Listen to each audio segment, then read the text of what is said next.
Looking to improve your life, brush up on your personal growth techniques? You are in the right place. Welcome to Life's Little Lessons with your host, author of Designing Your Own Destiny, Kevin A. Dunlap. Welcome, everybody. Thank you for tuning in again to Life's Little Lessons. And today's a lady I just met recently on a website known as LinkedIn. And she seems to be extremely professional. And after chatting with her a little bit on LinkedIn, I really wanted to have her on our show because I think not only myself, but most of the viewers out there or the people that are listening to this podcast can actually benefit from some of the services that she has. So her name is Tracy Hazzard. She has two main companies, but I think she's actually running three different types of businesses here.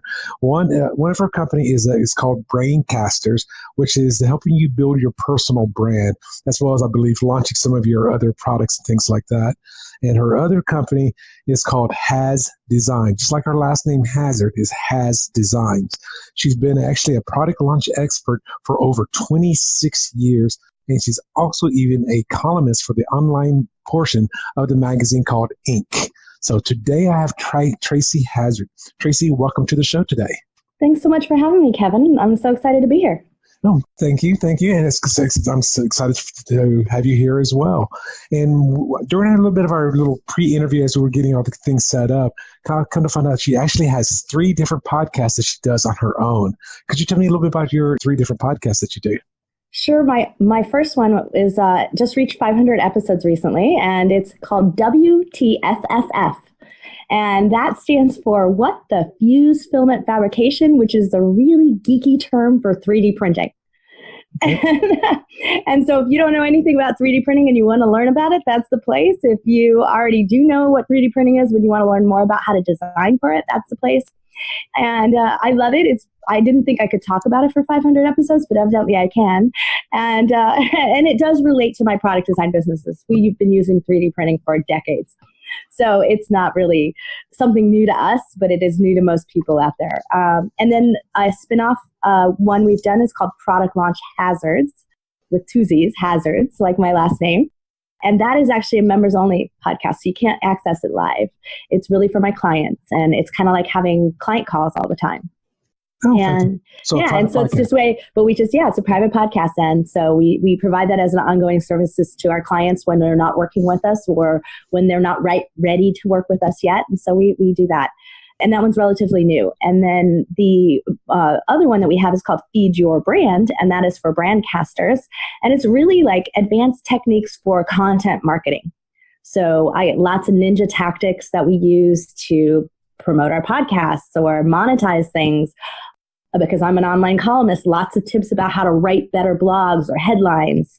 And then we interview lots of different people who are podcasting or who are blogging or who are putting content out in a really unusual way and really getting stuff that works, because I'm tired of the stuff that just makes you want to, just makes you want to collapse with so much to do. Like, I want the efficient stuff.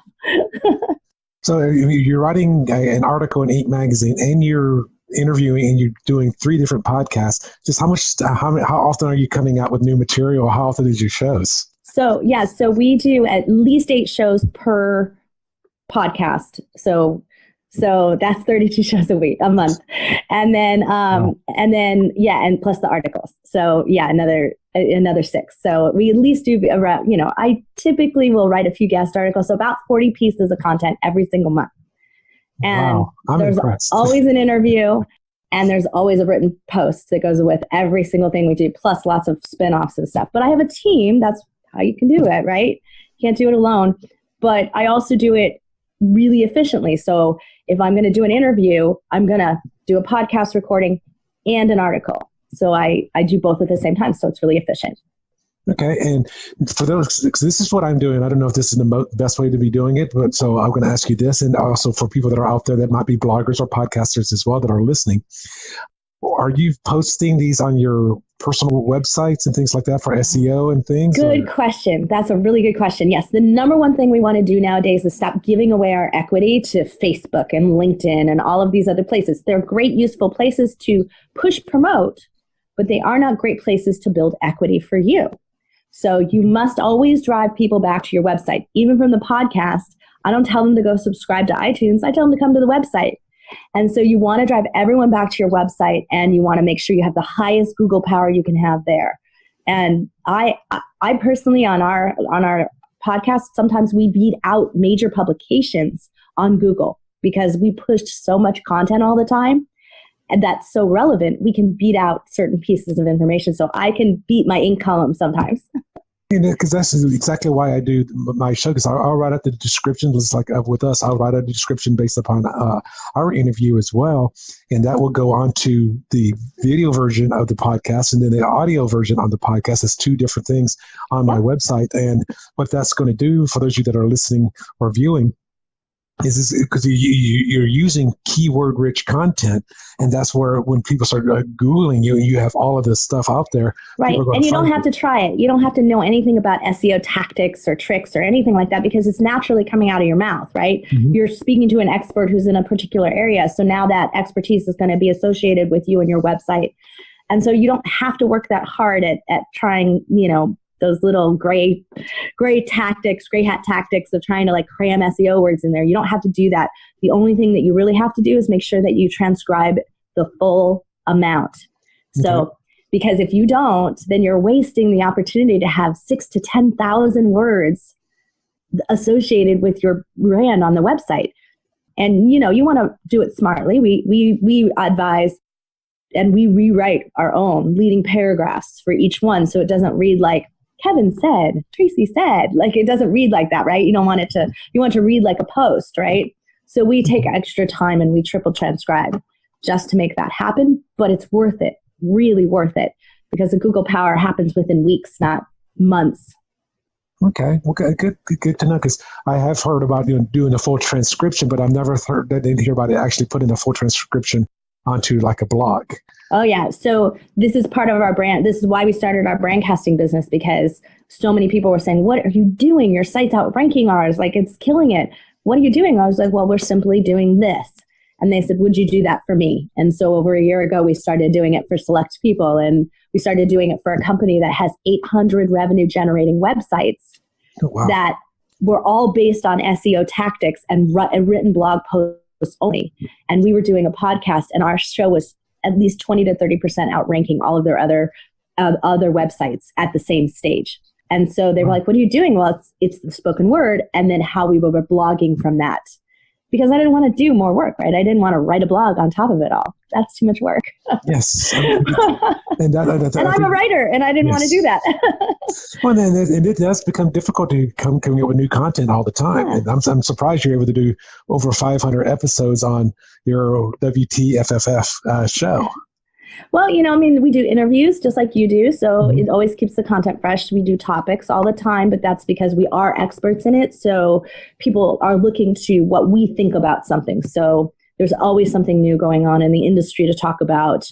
There's always, because we're using it in our daily business, there's also things that we discover about it. Oh, an easier way to do this, or a new material no one's ever tried before. So there's always an aha, and there's trade shows that inspire you. CES, little mini trade shows you might go to. All of those types of things show up, and they give you new content, new exciting ideas, and new things to talk about.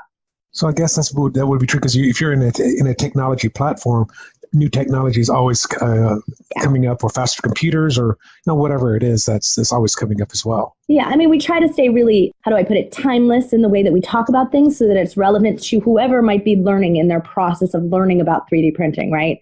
So they can go along the way with us, so that they will binge listen or binge watch in your case, right? You want them to do that so that they're following a journey, if that's the case for them. I don't want them to feel something that was just pulled out of politics or socioeconomic something that happened, unless it's really necessary to talk because it created such a massive shift in the marketplace and outdates something else. You would want to point that out. But otherwise, we try to stay away from that and only talk about things that really make it relevant to them and moving forward. Yeah, and I fully agree with you, because that's when I was doing this show, I wanted to make sure that it was something that it was seamless or was timeless. Because if you're listening to the recording and and it's 2 weeks later after it was posted versus it was 6 months later, or maybe it was 2.5 years later, it's still relevant for that time frame. So I fully agree with that too. And here's where your website's so important, because when you reach 500 episodes, Apple or iTunes, the libraries only catalog 300 episodes. Oh. So where are your other 200 going to be? Like, this is a new problem. So we have all those volumes on our website. They can read the blogs at any time. They can listen to those podcasts over the website. And you don't have to worry about whether or not they're in the player or not. Right. And the thing is, if they're on your website, they're staying on the website. Google recognizes that they're staying on your website, and you're going to rank even higher just based upon that as well. That's a nice little, I didn't even think about that, but that's a nice little feature. Right. And it doesn't matter where people are listening to it. Your podcast statistics are drawing from wherever it's served from. So it doesn't matter where they're listening from. They could be listening on the website, on Stitcher, on iTunes. You know, it does somebody else's directory. I'm in directories all over the world that I didn't even know I was in, like directories that are Brazil only or something like that, and you didn't even know it. And it doesn't matter because all it matters is what that source file and how it's being accessed. Let me ask you this, because this wasn't something I was going to ask, but let me ask you this.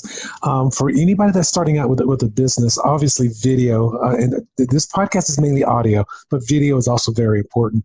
How important, because I've been hearing recently that to help promote yourself, do a lot of stuff like on Facebook Live or something live, just to start getting your face out there, getting your face as part of your brand out there.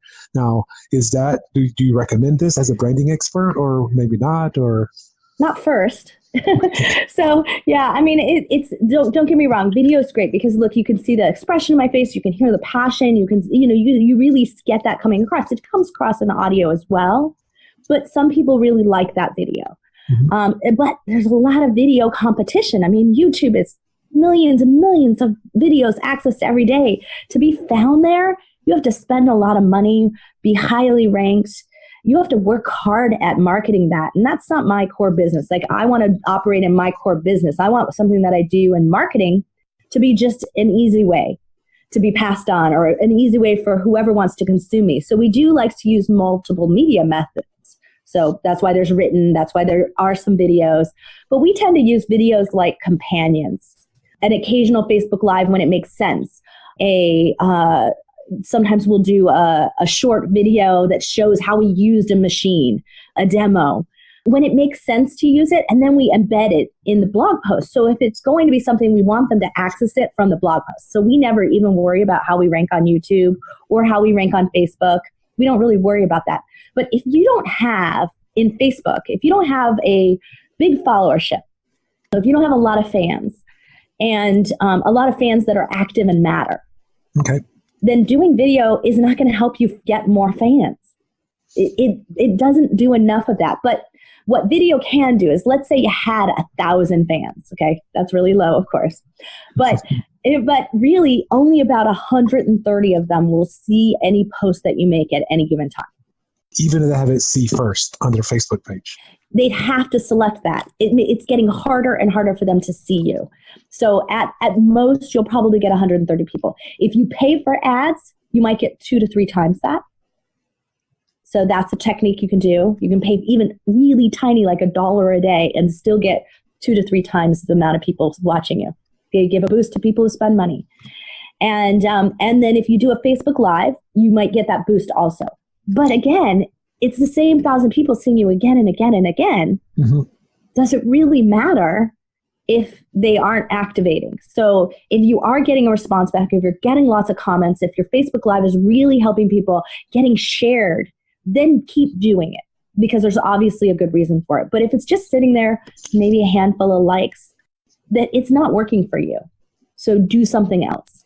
Okay. And so that's where we go into, we do it maybe once or twice a month, just as a booster, just to remind people of our 1,000 fans or however many we have, that we're here, and make sure that a larger audience sees us out of that 1,000. But we don't really use it as a massive marketing technique. Now, if you're spending money on Facebook, videos are a great way to do it. If you're spending ad dollars, using video is a higher boost. Okay, and also I've been noticing, and I've heard this through a couple of sources, that if you are going to be putting video on Facebook, that you should have the caption turned on. So is that something you've noticed, or you do, or you don't do, or? I think sometimes it helps because people are watching and they turn the sound off because they're in an environment in which they don't want to. But I think for the most part, people who watch videos, are watching it for the visual. And so if you don't have a visually compelling video, it's just talking heads. that's probably the best thing you can do is turn the captions on, or it won't capture their attention. And so, that it just depends on what it is. And that's why we prefer the sort of like the visual videos, the ones that are like demoing something. They're really short. They get them excited and you want to find out more. We'll go to this blog post or go to this podcast, head somewhere else. And so we call them appetizers, right? Oh yeah, oh, absolutely. Who doesn't love a little appetizer? That's true.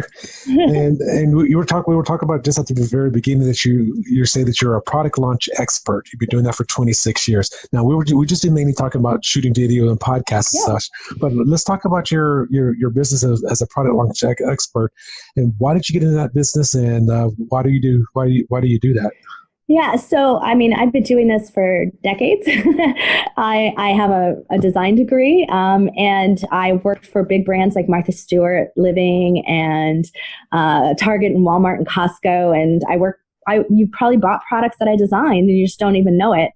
So there you go. And so it's kind of like being a ghostwriter, right? People don't know who you are.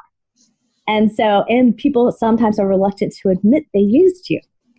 So you don't get the good referrals. Or if they did use you and they loved you, they don't want to share you because they want you to be available for their next project exclusively, right? They don't want the competitors to use you. So it got to be this really difficult business to market. Okay. And so while it was great, we kind of capped at a size. And I think this happens to a lot of consulting companies and a lot of firms. So we either had to go a massive firm like that was bigger with a bunch of junior designers and really go out there and market the firm as a whole, or we had to adopt a totally different method. And my partner's my husband, and he and I both said, this isn't the lifestyle we want. We don't want a massive amount of junior designers working for us. We want to have this basic where we can have a business where we can interact with clients, but we can be picky. We can choose between the ones we want. So we went out to diversify our business about 5 years ago.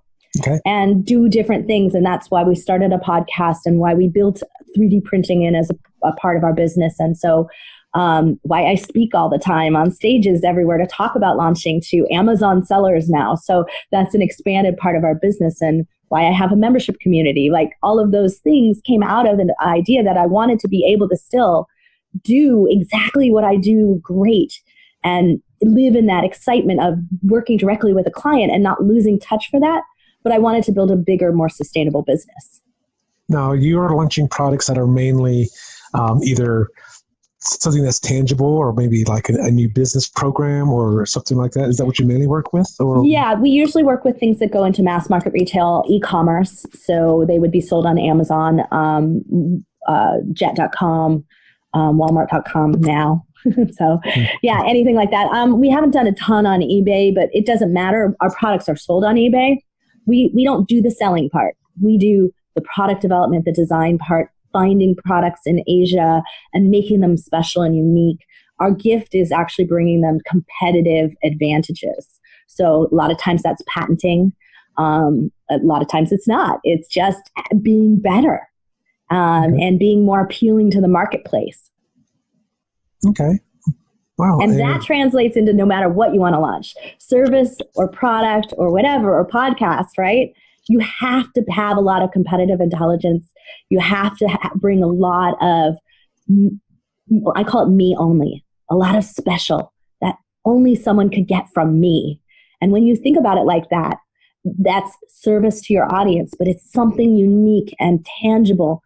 At the end of the day, you're the only place for that. When that happens, you're in golden competitive territory. So. Now, do you help people build their product or service? Absolutely. Yeah. Yeah, we prefer people don't come to us with a product already pre-done because we can't do much for them at that point.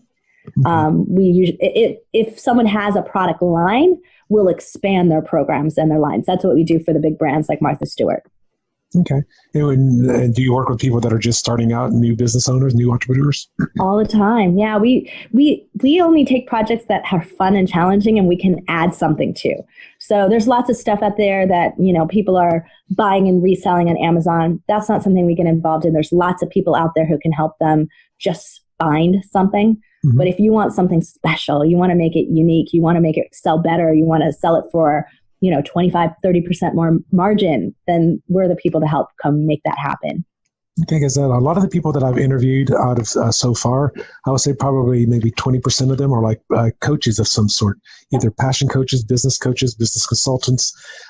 Relationship coach is another gentleman that's going to be launched in a couple of days here. So would you be able to help them with their businesses? The brandcasters business, so like our product side, our not the product side, but the brand and podcast side of the business, absolutely. We help people like that all the time. And sometimes it translates into coaching about what's unique about their business and a strategy and tactics for making that better. But I would say we're kind of the how-to people. Like, you want to know how to do something, you want to get it done fast, you don't want to do it yourself. That's really where our area of expertise is. We're the people who get stuff launched, get it done quickly, and do it with, I would say, probably a lot more exacting detail than you would do if you had to learn it all yourself. Okay. And I mean, because I know for the last 3 years for myself, I've been developing my own programs and things like that. But that's going off to other people's classes and things like that, and just slowly going through it. Obviously, You've been through this for going on 3 decades here. Yeah. That you've been doing this, so you've seen the good, the bad, and the ugly. You've seen it all. So. I've seen some really ugly, and what I see is a lot of time wasted. Like it's a time and money wasted at the beginning of things. So this is really where it happens. Like, if you're thinking about a product, like my favorite example that I've written about in my column and I use in presentations all the time is a woman who developed a striped shirt. Because it's a really simple idea. You can get this in your head. She thought, why should you go to Texas Rangers or a Boston Red Sox game and wear their logo? Why not wear the team colors in a striped shirt? Classier. This is her idea. Okay. So she tells a bunch of friends and they go, oh, that sounds really cool. That sounds really fun. And she goes down this road, and she's a PR and marketing expert. So she has an area of expertise. So she spends all this time and money building a beautiful website and a PR plan for launching it. And she meets someone who can make the product in, I think it's India, make the product in India for her. And he gives her all the pricing, and she says, okay, I can do this. And she buys 10,000 shirts in various colors. And so she has a garage full of them. And so 5 years later, she spent $150,000 between the website and the product and the launching.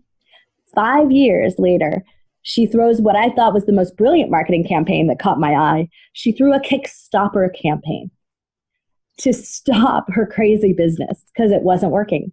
And she should have found that out with 5 pieces, right? Shown them around, gotten people who aren't her friends to tell her what they really think. Would they really buy this? Throw some up on Amazon and see if they sell in a place where if it's good, it will sell, right? And spent maybe $5,000. Okay. And that would have been on the high side to me. And if she had done that, she would have found out within months that is not a viable business. She should do something else. Well, that's the whole thing, is you do need a test market, and that's gotta test it, and people don't. They get in this head of like, and it happens all the time with coaches, because they get a couple of great clients who say they're wonderful and they think they've got something here, but it doesn't translate into getting the word out to a broader audience, a higher conversion rate, right? More people joining your programs. And how do you get that sort of momentum going? You've got to get beyond the group of people who know you and really find out what people think. Is it priced right? Am I presenting it right? Am I in the right place to even meet the right people? And that requires lots of testing and refining and pivoting and retesting again and getting that part right rather than worrying about every single detail. What I see happen is that you basically say, oh, my program must be broken. Let me revise my program again. And so they redo their course and they redo their course and they redo their course. And it has nothing to do with the course. It has the fact that they're not connecting to the marketplace. The people who really need them, still, they aren't accessing them. And so that's the most important. If you can access them, you can build anything to sell to them later. That's easier. Okay. Hey, there's a lady that I took her class a couple of years ago, and she has this phrase, and I think it was her father that told her that. She goes, build a plane while you're flying it. So it's that's not totally my favorite one. I believe in a plan. Okay. Hope is not a plan. It's not a strategy. That is our mantra here. You should have a plan because you have nothing to measure against it. Okay. Like, okay, if I'm building this plane on the way down and I hit 10,000 feet and I don't have wings yet, should I parachute out? Like, when is the time? If you have nothing to comp against, no comparison, none of those things along the way, you have no metrics, you have no milestones, you don't know if you're getting the right answers, and you don't know whether you should shift. And so that's really a critical part of what happens is pivoting, shifting. It's not a gigantic turnaround. It might be a little degree. Mm-hmm. And that degree difference is going to make a huge amount of money later, or a huge amount of time lost later. So you have to really be having a clear plan about what you're doing along the way. Okay. Well, thank you for sharing that, because when you were saying that, it reminded me of another book. I don't think they should tool for everything and build the whole plane. Don't get me wrong. No. Right. That's expensive, right? You don't know if it's going to fly, but you got to have a plan along the way of how to do that, or how to stop when it's going badly. Okay, and that is the part of why I think this is when she said that was that's why you build it, because you're building it as she's seeing what the market is doing. That's what I think is what she meant by that. Yeah. Okay, and so you've been doing this for 26 years, and you talked about you have your new company called Haz Designs. No, Haz Designs my old company. Oh, so I've had that the longest. Yeah. And it simply is just that. It's a consulting firm for product development. And our specialty is launching. So, getting stuff ready to launch and doing it in the right order. So we have a clear process we use that keeps and reserves budget for the massive amount of marketing you have to spend later for promotion. Promotion costs. It's hard to get your products found on a shelf. I mean, think of how noisy the online world is, and think of how busy the shelves at Target are. These are expensive propositions. So you can't afford to make mistakes, and yet it happens all the time. 7 out of 10 consumer products fail in the marketplace. 14 out of 15 products on HSN and QVC fail. I didn't know that. Yes, they fail miserably. And so when you look at those statistics, and I've even heard recently someone say 1 in 15,000 ideas are any good. So the odds are really stacked against you that you're going to spend a ton of money and get it wrong. And that to me is a crime. So we have the flipped odds. So we have an 86% commercialization rate because we reject projects before $5,000 is spent. We stop a project and we shift it and we make it right and we find the right market, or we fix the product to meet the market. And we do all of those things early on to make it right before we hit into the expensive things you have to buy, like a full utility and international patent, before you would buy tooling and all that inventory, like those striped shirts in the garage. Before you would make all those decisions, you had a higher likelihood for knowing you were going to be successful and for risk reduction along the way because you've gotten some answers. Sounds like you provide a very valuable service there. Well, it works for everyone. So the number one thing is to prove it, right? You can say you have a great product idea. You can say you provide a great service, but can you prove it? Have you really gone out there and tried it? And it's not that hard. So we get people who say, oh, I've just invented the best baby product ever. Well, moms are really picky, especially moms of newborns and toddlers. They care about what goes in their kid's mouth or around them. Mm-hmm. Did you actually ask them? Did you go to a meetup of mothers of preschoolers, MOPS groups? They won't charge you anything. You can show up there and buy them, natural, healthy desserts, healthy snacks for their kids, and maybe some coffee. They could probably use some coffee, and just ask them what they really think. They'll tell you. Would they spend money on it? So there's lots of ways to get good results, and you can do the same thing as a coach, a service provider. You can go find the right kind of people and ask them, do you really need my services?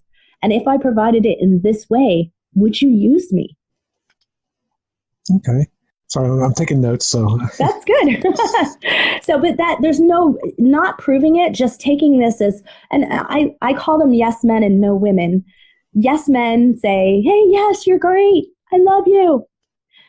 No men, no women. They all say, oh gosh, Kevin, we love you and we don't want you to risk anything and we don't want you to fail. So we're going to tell you don't do it. And that's just as bad.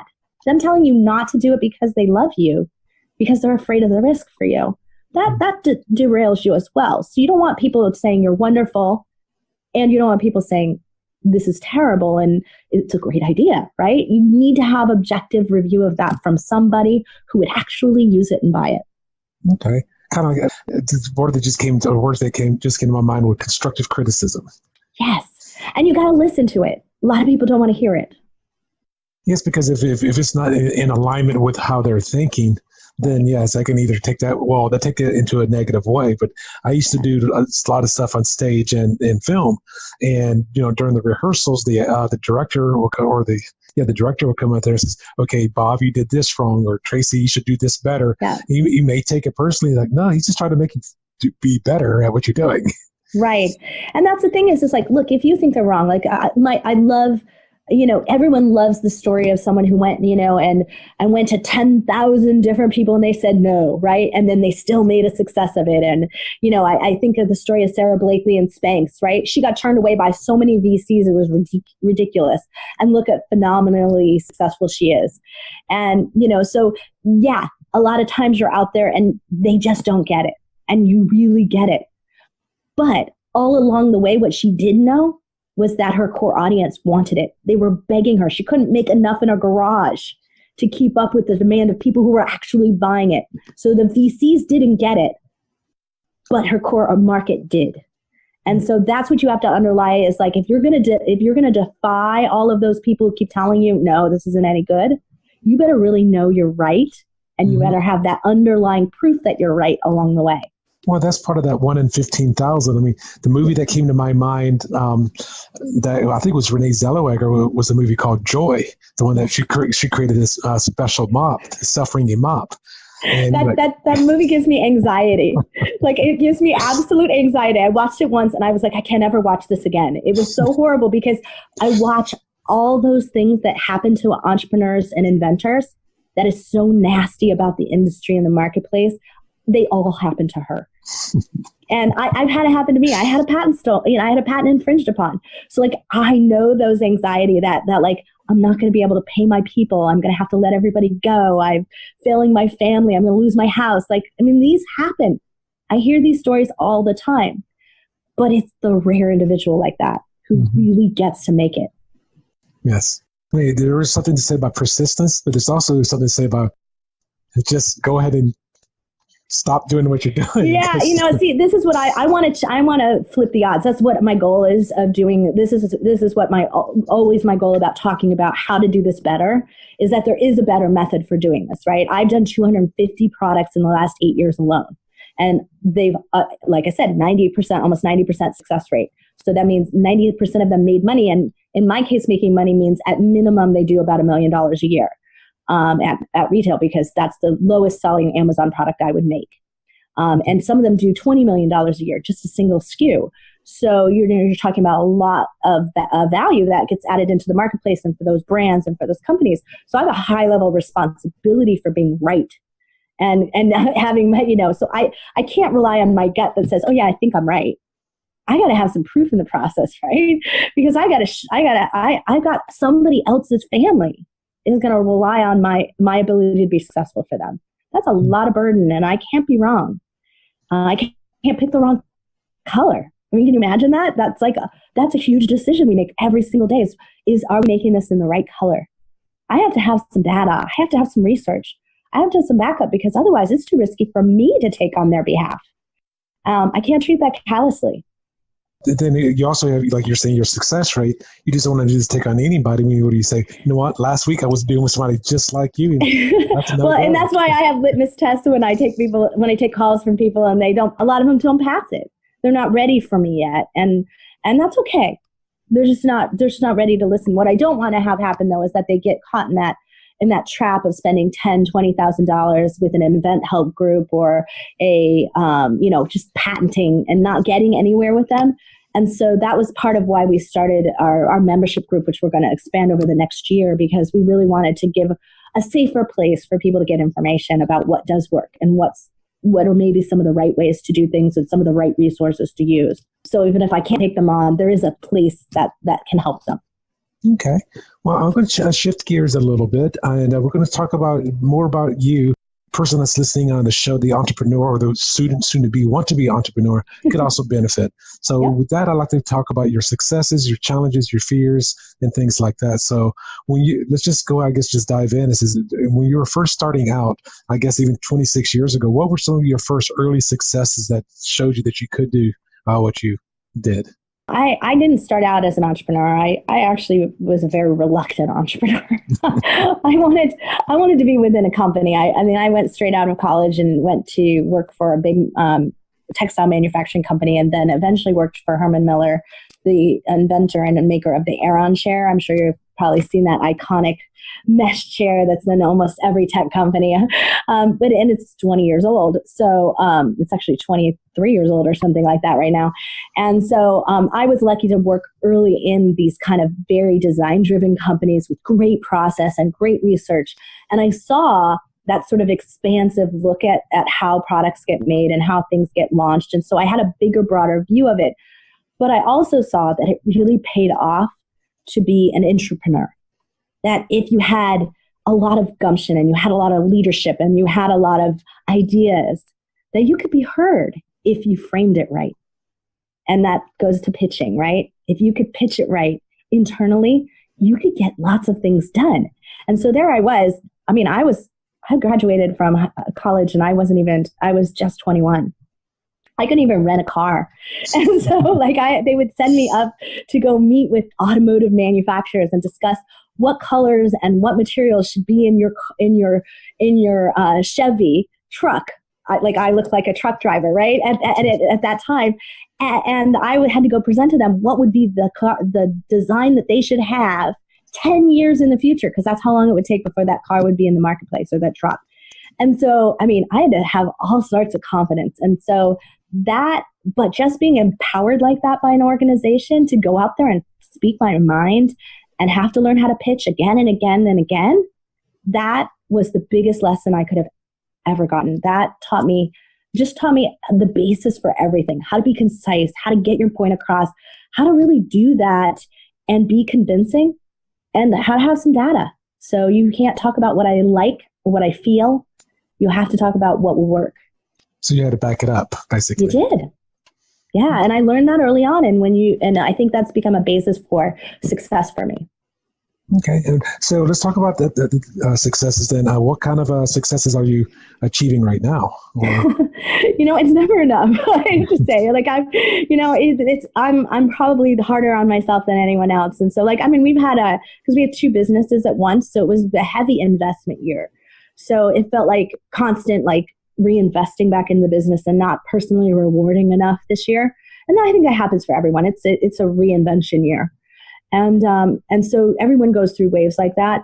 But for us, we hit a couple of milestones of just awesome sales volume on some of the products we've been selling. When you get a product that goes into mass market retail, like in a Costco in this particular case, and it gets in year after year after year, it's very rare. So we have a platinum record seller of an office chair that's available at Costco for $99 every single day. You can buy it there.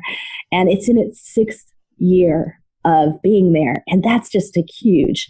And so we look at the numbers of that. That's probably the best selling product out of any competitive industry we've worked in. So all different product categories, that's the most successful product that we've ever found. And so we're we should celebrate.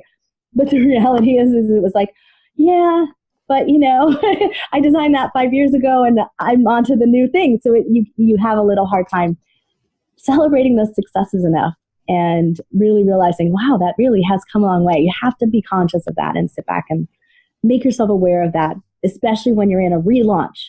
And so for us, that's what it is. Every month we're launching somebody's product. We're launching something new. It's always in startup mode. So it's always high intensity and it feels anxiety driven for a lot of our clients. And so we're always in kind of calm down mode. No, we've got this. You're going to be okay. So it feels like a lot of that. And that makes it harder to really be like, yay, we did it. So the successes feel a little like qualified, which is terrible. And so my goal in the next year is to shift that, because we should be really hitting a lot of higher milestones, and we won't be working in that part of a business. I built more teams. So. Okay. And with successes, let's talk about some of your early on things that went on as well. Because when you have a success, it usually is followed after a big fear. So. Oh, yeah. For a lot, I would say, like, if, for me, I think we operate right on the edge of fear all the time. It's like, it is the case, because I'm really conscious of the fact that for a lot of this, and that's why I like to balance out my work with corporations and with startups, because we don't want to be, if we were all in the startup world, I think my anxiety level would be way too high, because everybody's livelihood, their family, the families of the new people they're hiring, like that's a lot. That's like having more businesses on your back. And so for me, I take it very personally. And so I don't want to have all of my, I don't want to have everything that I do be that way. Otherwise it would just be too intense. And I have my own family, right? And this year my daughter joined my business, and she's running she's COO of my Brandcasters business. And she's doing a phenomenal job. And I feel so actually relieved by that. I think that was my biggest success this year, was letting her take over that. But it was a big fear point for me, because it was like, wow, I have to give this, 23-year-old kid out of college who is my daughter, who I adore. And what if she gets pissed every time I tell her, that's not the way I would do it? What if right? And so I thought, my fear was that it would ruin our relationship. Instead, it has just made it better. Okay. So yeah, that, it has to go through that fear stage, and it's for everybody. But can you have a qualified fear? So I always feel a little better if I could sit back and say, okay, that's fear, like banging at me. Is that fear I should listen to, because I'm really doing something so risky? And I have, because I'm conscious of that, am I going to risk my family? Am I going to risk my home? Am I going to risk my client's livelihood, family, and home? And if it's any of those things, I got to look at the numbers. I got to take it back, look at the numbers and say, is this the right thing? Am I recommending the wrong thing? And am I listening to the wrong thing? And so that's something that, you have to qualify it for yourself. And if you're conscious of it, that it's fear driven, then at least you're conscious of the fact that maybe you're reacting, and right. You're not sitting back and making a conscious decision to do something. So. Yes, because part of my book, Designing Your Own Destiny, there's a difference between responding and reacting. Yes. Responding is a conscious decision, while reacting is an emotional decision. So that's good. And what would you say to anybody that's out there that's coming up with big fears? Like, because I'm sure you deal with a lot of startup entrepreneurs, so I'm sure you see a lot of the same thing over and over again. What would you suggest to those people that are just getting started and to get past that? That most likely that fear is it going to sell? Am I going to lose everything, or am I even good enough? I mean, I'm sure you see those kinds of fears. Yeah, the am I good enough is a harder question to deal with. Like, I can deal with all day long, is my product good enough? Is my idea good enough? Like, I can deal with that because there's data you can throw at that, but am I good enough? Am I big enough is really a question I ask myself all the time. Am I being big enough for what I need to be for my business? And then it's a question, and there's always a fear attached to it of like, that keeps us playing small. That is one of the things I work on all the time. I have a life coach I work with. I adore her. And I know when it's time to talk to her again, because I know when I start restraining myself, then I am letting fear drive. And that's really but I couldn't have said that 5 years ago. Oh, I was not in a place where I could have said that. I was in a place at which I was in save mode. I was saving my family by building this business. I was, protecting them. I was closing us off. I was, doing mama bear kind of things. And so, that was what I had to do at the time. But when I said, okay, enough is enough. I can't operate like this. This is not who I am. This is not healthy. This is not actually good for our family. Let's change things up. You got to expand yourself. And when you realize that you need that, you'll keep seeking it. And I find that people who recognize that, it's the ones who have not done the analysis work, have not sat back and really realized that they come from a place of fear, that they have a lot more work to do. Okay. And with fears also comes challenges even the word failures. I don't really like using the word failures, but people resonate with the word. And I almost always say in almost every one of my shows, there's no such thing as failure. I'm NLP certified. So one of the things they say, there's no such thing as failure. It's only feedback. So a failure is just your perception of a situation. Because some people's failure could be somebody else's launching pad. That's right. So I actually love failure, and because failure is the best feedback for that. That's something I can fix, right? I'm a designer. I can fix that. So but when you don't get a response, that's worse to me. Like zero response, that kills me. When you have no feedback, when you have no information, I can't do anything with that. That's the worst. That's the worst that could happen in my business. But failures, I'm very accustomed to it. And it's something that I'm working really hard to make sure that my daughters are accustomed to it too, because I think this is it's one of the critical factors that holds girls back from science, technology, engineering, art, and math a lot as well. And so we look at that from our 3D printing world, we look at pushing that.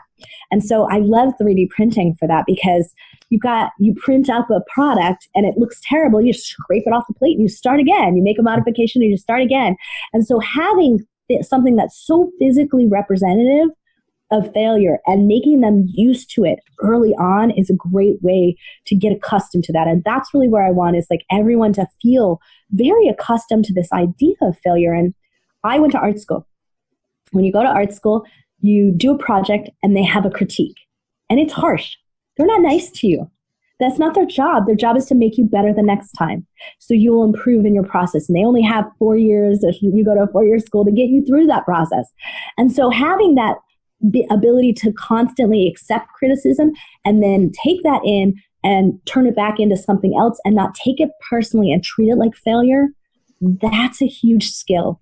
And I want to get that across to the people that I work with. I want to get that across to my daughters and really get everyone accustomed to that idea that failure just that's just a word. Okay. And I'm glad you said, because I was about to say that you cannot take it personally, because that was going through my mind. I was waiting for you to finish your statement. Yeah, you can't take it personally, because if I did, it would the whole design process is about failure. That's what design testing is, right? Design of experiment. It invites failure, because if you find the failure point, then you know how to dial it back and make it successful. So it's part of the process. You have to embrace it, actually. Okay, and actually, because I feel your biggest lessons come from your setbacks, come from those things. Because if everything always went right every time around, then you never growing, you never learning, you're never pushing yourself. So I read a book. This is one of my favorite books that I've read in the last 5 years. Shane Snow's Smart Cuts.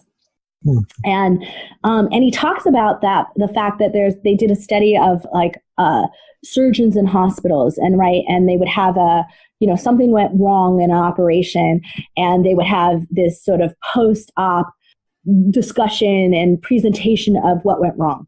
Okay. And so they typically a postmortem, literally, right? Because that's usually a fatal outcome.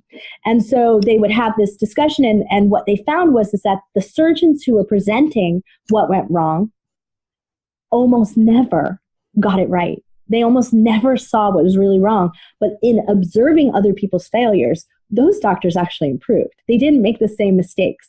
And so we have a hard time looking at our own failures and analyzing them and learning from them. So we have to also go out there and learn from other people's failures. That's where we can learn the most. He also talks in his book in this chapter about startups in Silicon Valley, and that they're all analyzing what went wrong. And they were always like, oh, the market shifted, or it wasn't what we expected, or the VCs pulled out and we lost our funding and all of these things. But all the other startups in the group were watching them going, no, those guys didn't have this. They were missing that. And so when you're not self-analytical about it too, so get out there and learn from other people's failures.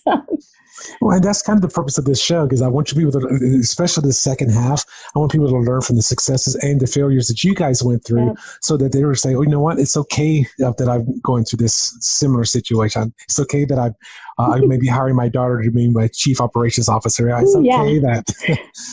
So, okay, fantastic. And we're coming close to the end. So one of the things I always like to ask is, what are some lessons that you've learned, or some upbeat moments that you've learned, or even tidbits that you would like to share with, say, somebody that's listening that's just starting up their own businesses or starting a new product line even? Yeah, such a good question. For me, this is how I treat ideas. Product ideas, my personal ideas, it could be service ideas, new things we want to build in our business. I treat them like we're playing cards. I've got a hand I'm playing right now, and there's certain things that I can accomplish this year that would make this the perfect hand. And so I'm going to draw cards, and if it fits my hand, I'm going to keep it. And too often somebody goes, "Oh, but it's an ace. It's such a good card." But there's no place for it in your hand today. So you got to discard it. And so I always treat that as a discard pile. This is not a trash. We're not shredding our ideas. They're not permanently gone. That deck's going to get shuffled and it's going to come back up. And maybe the next hand that I have, my hand will have shifted and it will be right the next time around. So I like to treat those ideas of, they're going to come back again. They're not gone, but I don't have to ruminate over them. I don't have to I missed my opportunity. No. It just wasn't right at that moment. And I try to treat it with that kind of level of, they're not my babies. I have 3 babies. I know the difference. So, they're not my babies. And so if you can treat that kind of ideas about your business and stop grasping onto all of them, because that's hard, because we can only do so much with the resources we have. Mm-hmm. We can do a lot more. We can be a lot more successful. And you also say, and be willing to let go. You got to let go of some things, right? And let go with the consciousness that it can come back to you. It will come back to you when it's right. I always have that mindset. Okay. But I didn't let it go and it's over. Well, there's a thing that I've heard quite a lot often, and this actually pertains to sales, but this can also can pertain to your product as well. And just what they say is, a no doesn't mean a no. It just means a not now. Not now. That's right. So yeah, it may not work in this market right now because we're in an appreciating market. We're in we're in an improving market. Your idea works great if it's in a declining market, or whatever it is that you're. Yeah, if you've got a really small hand, a really big hand, it doesn't matter. It's what resources you have at that moment, and it can work or it just doesn't work. And you really have to because you got to make some decisions. You can't just agonize over them and stall and take your time and wait for everything to be right. It doesn't always work like that. It's what's right this moment so I can keep progressing. What's the best choice I can make today? And make it. I'm analytical about what I do, but I don't agonize over those decisions because they're not typically fatal. There's always an opportunity to adjust. Mm-hmm. And I like what you said there as well, and be able to make a decision to start moving forward. Don't just let fear paralyze you from ever even getting started. I mean, I'm going to be asking for how they contact you here in a moment. So, I mean, if this is something, that they say, I've been toiling with this idea, say, for 6 months, well, it's time to go out there and start testing it to see if there's a market for it. And you could be a perfect prime example of some of what that could help them in the long run. So. Yeah, it's just, these are a lot of things, that little lessons that we learn all the time, that really become a daily part of what we do. And what I found is that, people are always shocked. Oh my gosh, look at all you do. Look at all those podcasts you do. Look at all these blog posts. Look at all you do in a month. How do you do all of that? It's well, I just never stopped taking action, right? I don't overthink it. If it's not working, I would have stopped doing it a long time ago, right? So I don't have time for that. And so that's really what it's just constantly taking action. The path starts to form itself in front of you. And as our final question that I'll be asking, what do you see yourself in the next 12 to 24 months? What kind of steps do you see is going to be happening in all of your businesses? So it's really hard for a lot of people to see today because it sounds like I've got disparate businesses, and actually it does sound like 3 businesses, right? It sounds like a 3D printing business in the industry right there, and a business with marketing and branding and content marketing, and a business developing products. But actually the 3 are coming together to be a multi-billion-dollar business. And so that's what you're going to see from us in I think within 24 months. And what it is a business that is focused around providing digital content of product of service, of brand, of content, of information, and providing all of that in a very different way than we've seen before. And it's a great way to test market and a great way to test out your ideas. And it's also a great way to not get encumbered, whether you're a massive retailer like Costco and Walmart and Target with inventory in any way, shape, or form, or end up with 10,000 striped shirts in your garage, right? No, digital inventory is the future. And that's really where we're moving towards overall. Yeah, and I agree with that as well, because I've got a couple of digital products, and it's nothing. It's no cost to me. I mean, maybe where I'm hosting it may cost a monthly fee, or they take a percentage or whatever it is. But yeah, I agree. Digital products are definitely the way of the future. Yeah, and so imagine if we can do that with physical products. Okay. That's the future. Okay. Well, Tracy, it's been a great pleasure having you on the show. If somebody out there in the audience wants to get a hold of you, what is the best way to get a hold of you? You have a website that you want to give, or a business line? Absolutely. And of course, the best way, if you're on social media, to meet me is just like you did on LinkedIn. So you can find me at Tracy Hazzard on LinkedIn, Hazzard with 2 Z's. And you can also find me at hazdesign.com. And that's really a jumping off point for all our podcasts and everything we do. So HAZZDESIGN.com. Okay, so that is HAZZ, design, D as in dog, ESIGN.com. That's right. Well, Tracy, it's been a great pleasure having you on the show. I know I learned a lot, and I may be going to your Haz Designs website here and see about promoting some of the stuff that I'm doing. So I do want to say, I really appreciate you taking the time out of your schedule, because I know you've got 30 plus things going on, basically one per day. And this is also, well, I just want to say thank you. Thank you very much for being on the show. You're very welcome. It's been a pleasure. Any last words that you have with the audience? Oh, just, take action. Just start moving. Start launching. Like it's so much fun to be actively testing out your ideas. So do it. And I think it'll be probably one of the greatest treasures that a person go through is getting that first successful launch. Just now they have a proven test record that they actually can do it. Now it's just rinse and repeat. Prove that you can do it. That's right. Mm-hmm. Okay, Tracy. Well, thank you for being on the show today, and I will let you know when it's going to be going live, and yeah, we'll just talk after the show then. So everybody, sounds wonderful. So Tracy, thank you. Everybody in the audience, have a very wonderful afternoon or evening or whatever time of day it is for you. And again, thank you, Tracy. Thank you. Okay, bye-bye. Thanks so much for listening to this episode of Life's Little Lessons with your host, author of Designing Your Own Destiny, Kevin A. Dunlap. For more great content and to stay up to date, visit kevinadunlap.com, facebook.com/kevinadunlap.author, and on Twitter @KevinADunlap. We'll catch you on the next episode of Life's Little Lessons.